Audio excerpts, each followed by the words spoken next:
we're really excited about having you on, Jules, because like literally 15 minutes before this interview started, I noticed the Octane 4 video, and I am super pumped to talk to you about it. Well, I'm happy to talk about it too and share this with you guys. And yeah, I mean, it's more than an announcement video. The first build for standalone is available for download, so users can try it. Oh wow! And yeah, it's a release. It's not just an announcement, which is why it's exciting. That's amazing. Everything. Yeah, that's a first. First time we've ever announced features and shipped them the same day. But yeah. But yeah, so it's the plugin SDK for the developers is going out this week, and it's a very one of the things I noted in the video is that it's a really easy transition from 308 to 4. A lot of the work is behind the scenes, and we deliberately kind of cut off, even added some features in 308 just to make the transition really easy to 4. So it shouldn't be that long to get plugins up and running. But where this release is mostly to make sure existing scenes load, that we get bug reports and out of core geometry rendering, which is obviously very new, and get some feedback on the denoiser and other pieces that are doing this release. Awesome. Any reason you guys basically just straight up skipped 3.09 and went right on to 4? Yes, 4 was ready. The day that, for me, there was a red line when Brigade and Octane merged. That is the day that Octane 4 is ready. And we weren't sure when that would happen. And so we were planning these different pieces separately. And as it turned out, the version 4 build that I got a few months back with Brigade running inside of Octane was so stable. I was like, well, this is probably going to get ready pretty soon. And it just turned out that was when it all came together. And frankly, with the AI lighting and some other things that we have in V4, it makes sense to just train the AI denoiser on version 4 going forwards. And because we're not, it's also one of the reasons we're also not charging an upgrade fee. We just want everybody on this release going forward. So that's awesome. That's important. That kind of blew me away. The no upgrade fee, and also the different tiers of pricing. So if I understand correct, you've got the free version, which now includes that's limited to 2 GPUs. Yeah. And then you've got the subscription version, which is that one still $20 a month? Yep. Still $20 a month, and that includes how many GPUs is it? 20, basically. 20. But you have 2 nodes, and if you want another node, okay. You need 3 nodes. You can get another one for $10 a month. So that's the extra node license cost. But most users, I'm guessing, for $20 can figure out, between 2 machines, how to get a lot of GPUs going. So that's for sure. pretty much what Octane does today. And then we had an enterprise build that was never really released widely that had up to 200 GPUs. If you had 10 gig, that is now what users with the full paid license are getting. And that also has an offline license key, which is a lot simpler than locks and unlocks for offline mode. It works a lot better. It also works in render farms, that a lot of professional studios have. So it addresses all of those and does more. And NVLink will also be enabled in that version. So all existing box license users get that build. Oh, awesome! Yeah. So if we paid the full $500 for the plugin, we get the enterprise version. Yep. Nice. All right, time to buy more GPUs. Awesome. Yeah, I know. So now let me ask you this, because as soon as I saw the enterprise version, I was like, okay, are the render farms still outsourcing render farms? Are they still limited by the terms of use and stuff like that? Well, the ULED that hasn't changed yet, but part of going to USB key for locking nodes is that we can actually have a version 4 render farms. And the big plan for render is to basically collect all the possible rendering power together, whether it's individual render farms, Amazon users, and collect all of that together. So there's going to be a lot more options for render farms. Part of why we didn't move faster with them before was we needed to get this out and all these things in place. But we can support render farms a lot better with these models, and we're talking to some of them already. So that's underway. Very cool. Now, correct me if I'm wrong. I saw some. I didn't get all the way through it. I got almost all the way through it, but I did see some sort of Mac support. Yes. Okay. So that was at the very end, and the last time we were talking, I had mentioned that I wasn't giving up on the Mac, and so this is sort of where we're at. We've been working on a new framework. I mean, the CUDA cross compiler in certain respects was a dead end, because while we got AMD support on Windows on Boot Camp, as you guys saw running on an iMac, I mean that was a hack that was it was very clear that Apple and like we had to target metal, and that was a lot of work. So we started on that work a while ago, and what we're doing is we're building, rather than keeping Octane in CUDA, we're rebuilding all of Octane on a whole new what we're calling the render SDK. It's still compute, but that itself can then target CUDA. It can target Vulkan, Metal, x86, and more. And so we write the code once, and already, the direct lighting kernels, that Octane benching you saw running on the iPad and the Mac on Intel integrated graphics, those are all working at least as fast as the CUDA equivalent. So we actually have that A/B testing going on in NVIDIA card, where we have the Vulkan and the CUDA versions. At least we could try. We're trying to get Metal on that next.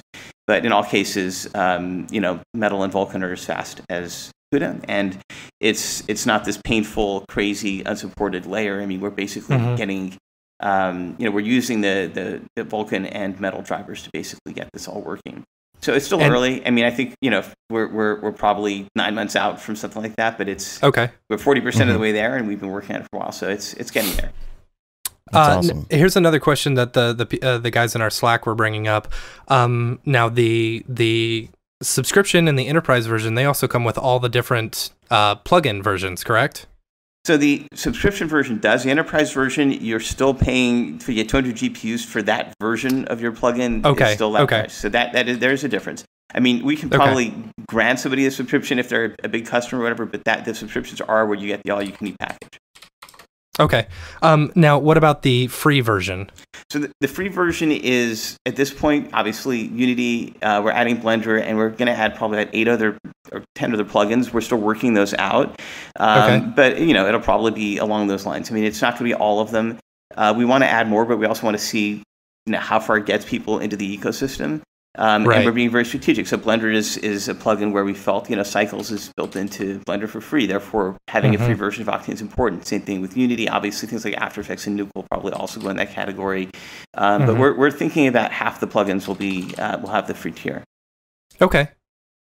And there's no specific timeline in when those are the free versions are coming out? So all these license changes will happen or kick in once Octane 4 is stable. So after we're done with the all the test releases, then we'll move to the new licensing models and put up the free version. Cool. Okay. So let's talk about the scene loading. Yep. Yeah. First of all, I guess, you know what? Before the scene loading, let's talk about the out of core geometry. Yeah. Tell us about what's new in Octane 4 with that.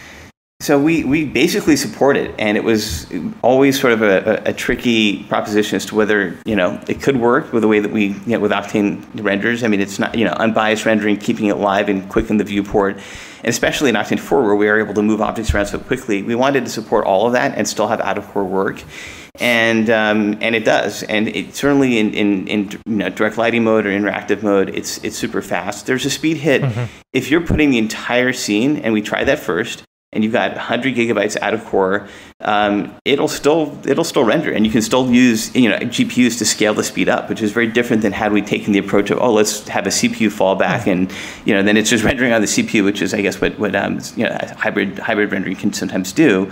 So this leverages all the VRAM, and the worst case scenario, you might drop to 30% the speed. If the entire scene is out of core, if part of the scene is in core, it'll be more like, and if half the scene is out of core, it'll probably be like half the speed. And if most of it's in core, it'll be a lot like out of core textures have been, where it's closer to 20% or 30% speed drop, or none at all, depending on what we're doing with this new feature, Scene AI, where we track the topology, and you'll see in as releases get improved, and I've seen it myself, where the geometry going in and out of core actually changes based on the scene and what you're looking at, and that was a lot of work. It's probably the least stable part of this release, although it was working in this morning's build as I was testing it. But you can go from, if fully out of core is at 4 million, samples a second, it it'll switch to 40 after a few seconds once it figures out, what can be cached, and that's pretty impressive. So it is designed to give you the benefits of out-of-core at the maximum speed. And I think the most important thing that we wanted to nail was that, Octane should just never go to a black screen if you're out of core, right? And that happened a lot when people just ran out of GPU memory. And there is more stress being put on GPU memory with the denoiser right now because of the way that it's built. You could assign it to a GPU, but it will use all those extra film buffers that you set up and the film buffer size you set up for your beauty passes. So that can take up a pretty large amount of memory, and so that's one of the reasons why we also wanted to just get out of core working along with the denoiser out of the box. But the out of core system itself is also designed to scale across multiple GPUs, which we also wasn't sure that was going to work, because getting out of core working on one system is not the same as being able to scale it the way that we do GPU scaling with Octane normally, but that seems to be working as well. So I went on to Amazon and I loaded that crazy instance type with 8 Volta cards, and I was able to confirm that I was able to get 8 times the speed on our out of core scenes, which is pretty good. Wow. That's awesome. And the Volta cards, those are the ones that weren't supported yet. That's a new thing, isn't it? It is supported in 308, so it's also supported in 4. But yeah, we added support for that in the current 308 version. Awesome. Okay. And so 10 times faster scene loading. At least. That's good. At least, maybe 30, 40. So nice. and the scene changes are 100 times faster. So that's basically when you go from, say, one frame to another, and you still have your live viewer open. The changes, that's because of caching, is that right? Yeah, so there's a lot of, Octane wasn't built for game engine-like speed, and Brigade was. And so we swapped out the entire first third of Octane for Brigade, and merging those was not easy or even necessarily possible without breaking other things, but it all worked out. And so now, Brigade was those videos where we were moving game characters around and driving through a scene powered by bullet physics in real time. All that can happen in Octane. So I just did a quick test where I had that tumbler, that Batmobile is about 1,000,004 polys, and just moving it through that city in Octane 3 was 1 frame a second, and moving it through the same scene in Octane 4 is, at least 60. You can go even higher. The scene graph's updating in a millisecond.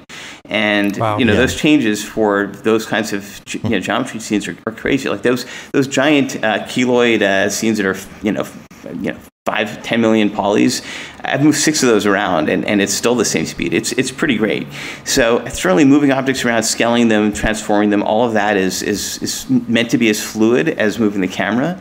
And there is, there's still some corner cases maybe that we've missed. Brigade was never designed with with volumetrics in hair, so we still have to test how all those work. But certainly the scenes that are that aren't that are going to move faster, or the objects that are just trimeshes will move really quickly.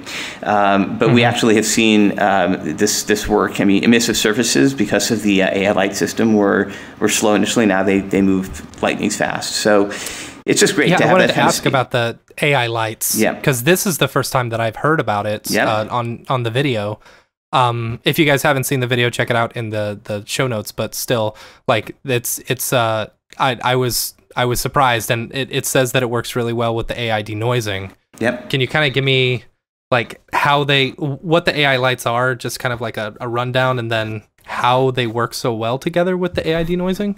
So if you take them separately, AI lighting is completely different than the denoiser in that it works in the render and it doesn't add any bias. What it does, if you have 100, or if you have 8 rays, right, if 8 samples, and you see those in these images, the AI lighting will know what those 8 rays are, to learn what the 8 rays it needs to shoot are first. And eventually, if you just keep the thing running, AI lighting on or off will end up with the same result, but the on version will get to that clean, render much sooner. And there are cases where Octane never gets clean. It just never figures out where the little point lights are. So all those point lights are tracked. They're in the scene graph, and they get sent to the AI light system. And so that, basically converges rays for, in cases where there are lots of point lights. That's been an area where Octane's suffered in the past, as would any unbiased path switcher. Those work a lot better. And what happens is when you then send those frames to the denoiser, the denoiser is then able to denoise even better because it's less noisy. So there's also something that we found, which is that when we started to do tests where we were, where the AI lighting itself was creating patterns that even we couldn't see visually, but the patterns of noise were very different. The AI denoiser was able to figure out how to fill in those gaps better. And there's one video where it's an architectural scene with Clay and I actually were just we filmed it yesterday, and it's also the denoiser in the viewport, so it just converges to denoise in 1 second. If you play that video at high quality at full speed, you'll see them working together. So the AI light makes that spotlight in the corner converge really, really well, very quickly, and that means in 50 samples, the denoiser is able to get you a really clean image. That's amazing. Yeah, that actually surprised me. I'm watching this video, and I'm watching you guys going around the room, and I'm like, I look down and I'm like, oh my God, is this 50 samples? Yes. This looks so clean with 50 samples. These are HD 1 second renders that are completely clean. And it's because of those two things combined. I'd never seen something like that. This is Octane 4 with all these things working together is still very new for us as well. I mean, we planned to connect these pieces together, but it's working really well. And that scene, it was when Clay and I were just looking at it, we're like, wow, this really is great. I can't wait for users to try it tomorrow. Yeah, for sure. Yeah, I'm ready to download the standalone and try it out, even though I'm more of a Cinema 4D Octane person, but I don't think I can wait. So yeah. Well, the plugins will come soon enough, I'm sure. But yeah, it's it's great to get it out in people's hands and to share the love. Yeah, that's knowing awesome. Ahmed, he's all over it right now. Yeah. Yeah. Okay, so let's talk render. Yep. Because now. Tell me. So I saw in the video with the free version, the subscription version, and the enterprise version. I understand it all allows you to use the render tokens like render network, but you're limited by the Octane bench score. Is that correct? Per job. So it's basically priority setting. So in other words, like you can, your job, we can allocate you, basically 2,000 Octane bench if you're in this tier or 200,000 if you're in that tier, depending on the license you have. And that just is, a matter of efficiency. So if there is, and right now, I mean, we don't have enough GPUs on org, to fulfill all jobs. It's one of the reasons why we built Render. So there's these kinds of segmentations that just throttle you based on the trigger. And that you will notice that even the free version has render jobs that it can do. And the whole point of the free version is, frankly, to help fill up the render network and to get, even the free users might want to get to the paid tier or to pay for render tokens because they want more rendering power. So there's a lot of this is strategically. I mean, render is a big part of the future of the company and the product. So, as far as I'm concerned, I mean, really, going to this sort of more subscription-centric model isn't so much about subscriptions to Octane as it is subscribing to this ecosystem and the network itself. But we're not charging extra for accessing Orca render in the pay tiers, and you can still do it from the free tier, but you're just going to have it's like you'll get whatever resources are available, and it'll just be handled at a lower priority, but it'll be there. Okay. So any updates on render? Because it does seem like render is such a huge component of this whole Octane 4, world. That or ecosystem that when will we start getting to I don't know. I'm asking for a timeline really, but just is there any updates that you can give as far as when we should expect to be able to get our hands on this? Oh yeah, so there's one big update which I think is coming out this week. I don't know if it's public yet or not, but we are launching. Well, it is now. Well, it is now. So yeah, we're about to. I think it's been sort of hinted at, but we're days away from launching phase 1, which means that you can spend, because we've internally been testing this, where we can take our render tokens and run jobs on org. So that is working internally, and I think that a flip is going to be switched so that it goes to everyone. And so that's this week's news on render, and that's a big deal. That's the close of phase 1, and along with that, we now have Octane 4, which was always my plan was always to really get into render with Octane 4 in place because, frankly, all these calculations that you're making around Octane Bench and everything, I mean, it's different now. Now that you can actually support out of core, you might actually, I mean, we always want to run in core if we can for full speed, but it does mean that, even older GPUs could render bigger scenes, and there's differences in a lot of things change from that, which is cool. Also, most importantly, a big cost of running jobs on org today is load times, compile times, frame times. That's just gone with Octane 4. So we can eliminate that from the equation. And there is one feature, it didn't make it into this very first release, but this Scene AI, it can cache the out-of-core meshes, not just in memory, but on disk. So, you can close Octane, reload them, it'll create a hash. That same hash is what we would use to then send to render and render that asset. You wouldn't have the Alembic or the source geometry, but it's basically just a blob of memory. And it's a big part of how the render network will work efficiently, but that also has zero load time from disk. I mean, right now we still have to load in Alembic and parse it and then send it Octane 4 as fast as it is to do that. That file read and conversion is still, time that we can remove and eliminate with the scene caching to disk. So so you're going to flip the switch. That means that we're going to be able to send render jobs to the render network, which is basically all on ORC. But at what point will we be able to start basically, rendering for other people? So any updates on that? Yeah, so we've been doing that ourselves to make sure it works with a decentralized node that's been doing jobs for work users since November. So I think that definitely has been public because that was in one of the Render Medium blog posts. And we did that to make sure that we could connect to the centralized service. And so we did A/B testing. Like users that ran org jobs had no idea that this was being done outside of the regular org, public cloud nodes, but it worked. And we have to build the secure version of that and ship that, and that's part of what phase 2 is about. So that will be going in the next phase, and by phase 3 and 4, certainly by phase 3, that's when users can get paid for those jobs and in render tokens. And from that point onwards, and we're cooking. Awesome. Wow. And I'm also giving a long talk on render at GTC. NVIDIA invited me. I guess now it's the third talk. One's going to be focused on Octane. The other will be with all the other render guys talking about ray tracing, and then we have about an hour at GTC devoted to render, which will be interesting. I'll do a deep dive for people that don't know about it there. And when is that? I have to look up the date, but I think it's we'll have to look the date up. It's the week after GDC. I can maybe try to find that. Are you going to be speaking at all at NAB?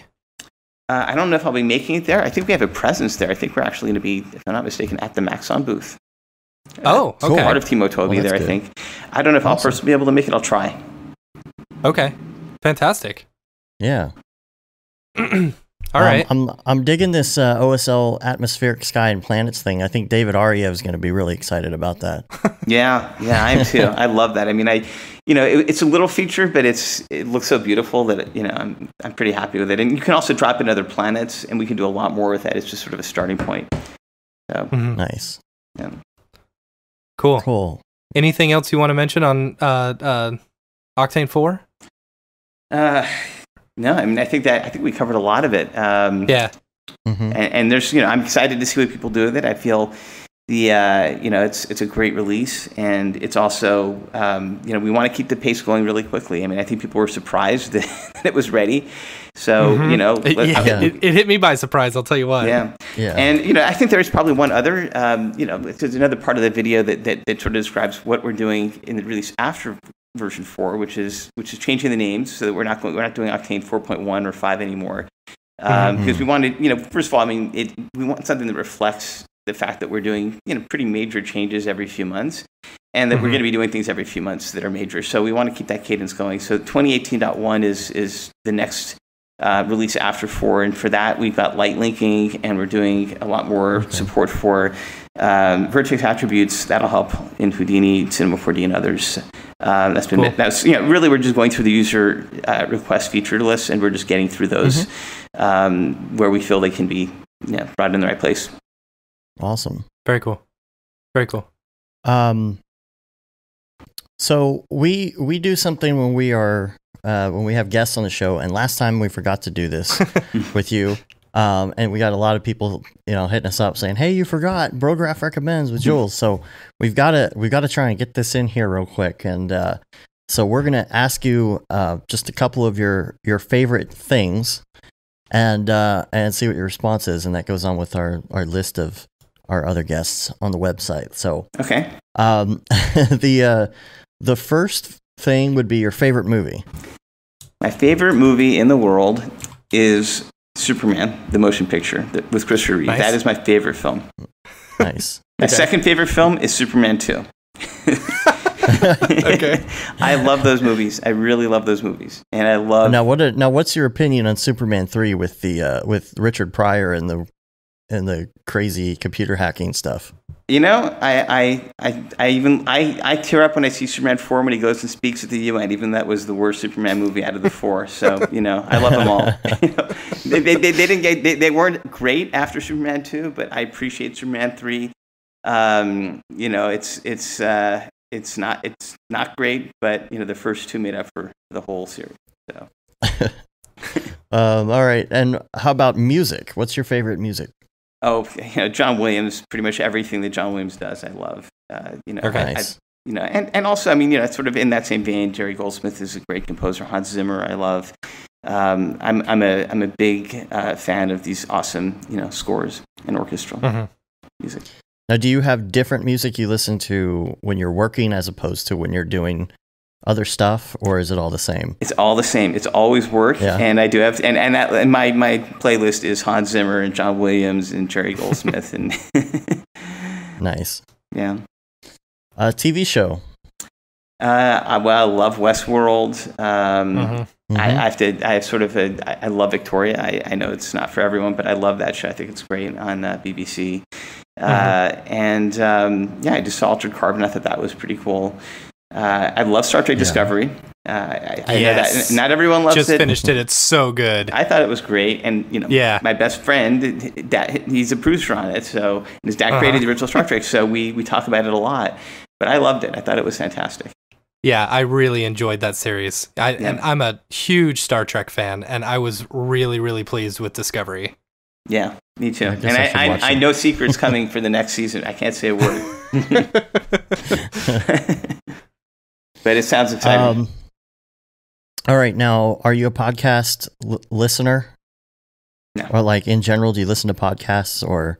Not so much, really. Honestly, other than this one, not too many.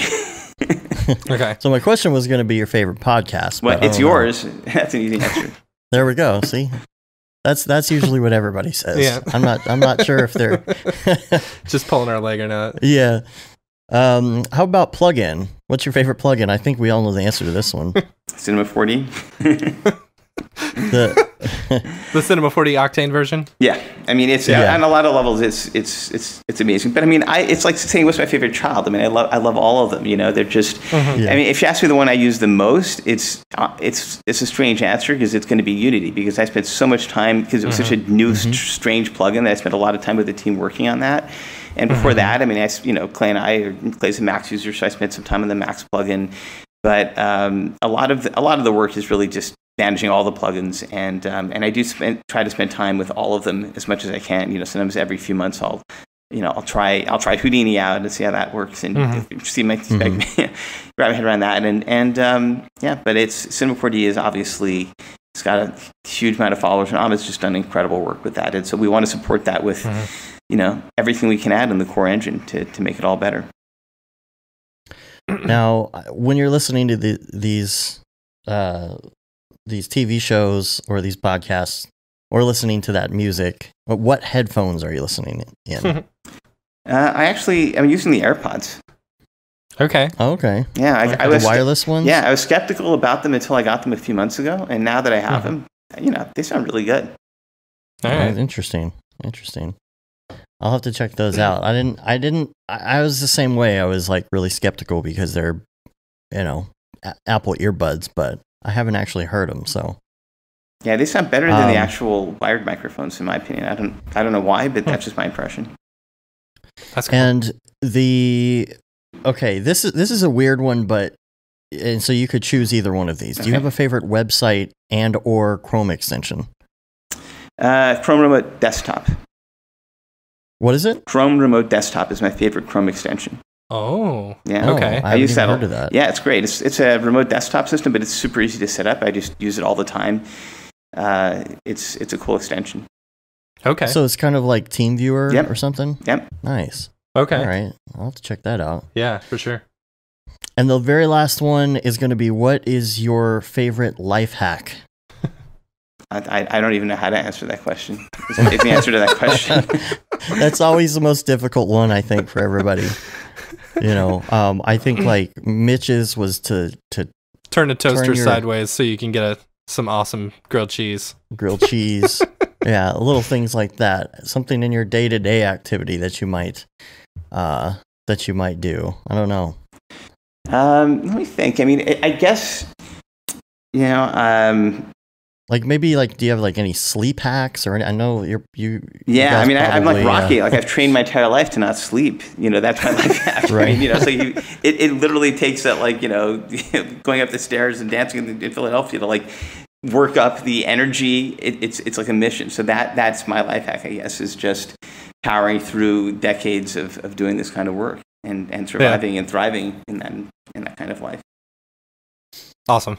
Cool. Well, speaking of sleep, I'm guessing you probably want to get a little bit of sleep now that this is released. Yeah, I'm ready. I'm ready to sleep.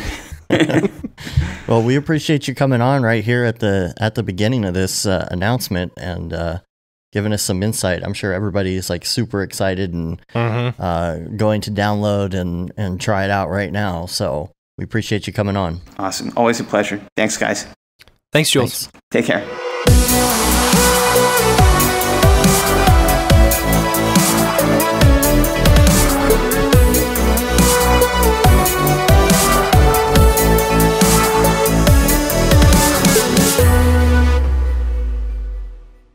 It's pretty good, I guess.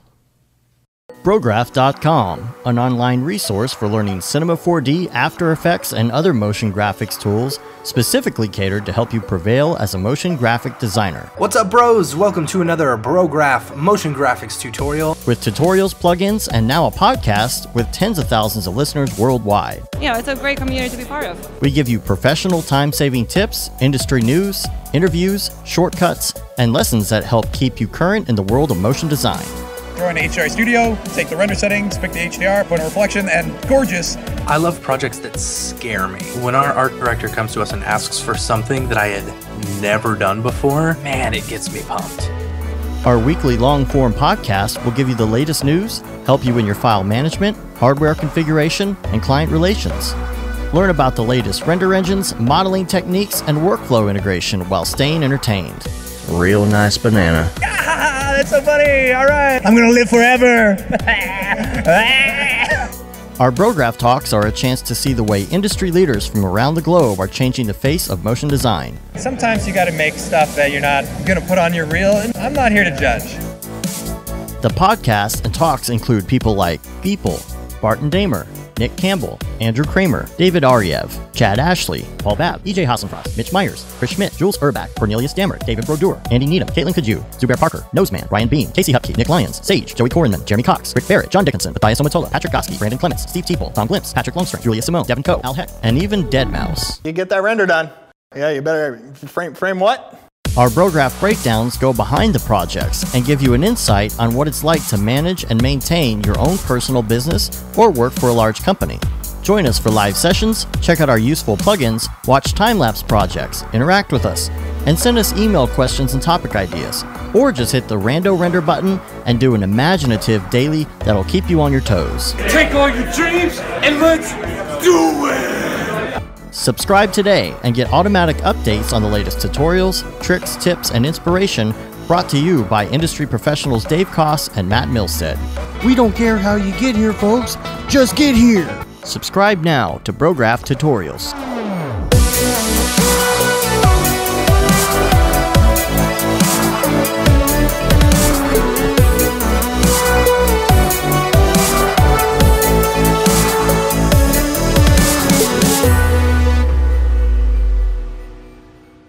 It's pretty good, I guess.